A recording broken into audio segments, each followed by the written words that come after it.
well. So initially we had planned to make the speech to law enforcement, but since they're a no-show, we're going to make it to y'all. So members of the media, the public, my brother's standing here in arms today, law enforcement that is probably stalking this right now, and whoever else cares to listen. Why are we here? Today, August 19th of 2023, many of us young men of Virginia who have either been in war or served our country have a grievance against the Sheriff's Office of Gloucester County, Virginia. In 2021, this Sheriff's Office, among many other Sheriff's offices in the state of Virginia, vowed to be a Second Amendment sanctuary, promising to preserve the very amendment that protects our Constitution and our homeland. In recent months, they have enforced unconstitutional laws and invented new offenses to satisfy their desire to control this country's politics, including the arrest of 4 citizens lawfully exercising their right to carry a weapon, one of which is actively serving this great nation. When I say the word lawfully, I mean in accordance with the rights protected by the Constitution and without regard to any supposed law that contradicts those rights. These men have fallen victim to weaponized politics. Concerned for the community, they attended a school board meeting at an office facility that, according to zoning laws, is a government facility. And after the speech given by a community member peacefully addressing the misuse of power by members of the school board and the use of politically motivated violence by an elected official prior to that meeting, all 4 men exited the building peacefully and quietly to return to their daily lives. They were immediately and without provocation confronted by sheriff's deputies who then asked them if they were armed. In the following discussion, it was determined that they were in fact carrying weapons in accordance with their rights. All handguns were confiscated, and less than 3 days later, felony warrants were issued for their arrest. All of this transpired because they spoke up against the misuse of power in Gloucester County, and Sheriff Warren felt the need to protect his corrupt cronies. Seeing this misuse of power repeatedly across Virginia, beginning with the General Assembly's special session in 2020 that passed unlawful acts of armed control, has led me to believe this: the law and the creator of the law are not the direct issue. The ones who enforce the law are the most basic threat to our liberty when they abuse their power, as Sheriff Warren has done. For without this arm, this weapon, this blue boot, the law has absolutely no power. Hypothetically, if China were to invade us, we wouldn't take the fight to their Politburo. We would fight their infantrymen, the boots on the ground. When it comes to the law has no power until it's enforced. And so our problem is with law enforcement who chooses to enforce corrupt laws that violate the Constitution. In days of old, our forefathers repeatedly begged that their grievances be solved. They cried to the king, they cried to Parliament.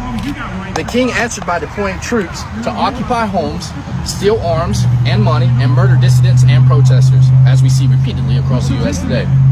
This is why our founders warned us of professional men-at-arms enforcing the government's will, and yet somehow supposed freedom-loving Americans have continually given up rights and freedoms to the very standing army that strips away our rights in the name of earning a living. Out of control, rogue law enforcement.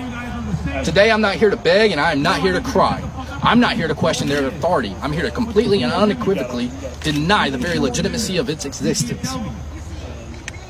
I'm here to do this. I'm here to remind every man and woman that wishes to breach our Constitution that many of us vehemently swore an oath to defend, to remind you that we are awake. We are ready, we will fight, and we will die. We will do everything within our power to defend those rights enshrined within the Constitution. We will not attack anyone, but we will always defend ourselves if attacked. To the officers that are watching this, you violated the Constitution of the United States. Someday you will answer for these violations. If not before man, you will answer to it before God. You disgust us. You are not our brothers. You have no right to fly our flag. You have no right to be an American. You are Tories, redcoats, and not patriots. You have no right to live off of our taxes. You have no right to wear a uniform funded by the very people you abuse. You are a disgrace to liberty. If you wish to embrace ideals of freedom, lay your badge down. Step away from being the boot that continues to oppress and stand for real liberty. Return the property you've stolen, resign your positions, and find a living that doesn't involve abusing innocent people. To the men standing here today with me and to the state of Virginia, this is not about us and this is not about them. This is about the future that we want for our children. If we give an inch on our rights today, our children will be a mile away from their rights tomorrow. Too many people have drawn their line at door-to-door confiscation, forgetting that the other side will simply enforce whatever laws are handed down to them that they wish to enforce, and restrict us 1 inch at a time, chipping away our rights 1 step at a time. I implore all of you, Virginia, to stand up as you stand today, to continually hold the line here in Virginia. We must not let this state fall. Our fathers didn't stand up and speak when jackbooted thugs abused their neighbors. Now we stand up and speak so our children don't have to. I don't want bloodshed. I don't want war. I've seen war. I've been in war. I don't want any of that. But I promise you, I will fight a war if I need to protect our children's future. For freedom is never more than one generation away from extinction, and we are that generation. I embrace the pain for preservation of freedom. If it must happen, let it begin with us. For what is my life against our nation's future? What is it? It's nothing. Sic Semper Tyrannis. That's on our state flag. It's our state seal. And it means thus always the tyrants. And it means that as long as tyrants continue to use the law to oppress innocent civilians who gave a peaceful speech and walked out, returning to their cars, going on about their daily lives, if they continue to oppress, we will stand. We will defend it. I love this country. I love this nation. We will get a lot of hatred for this, and we'll get a lot of love for this, but at the end of the day, we're doing what's right because we love our Constitution, and I will die for my Constitution.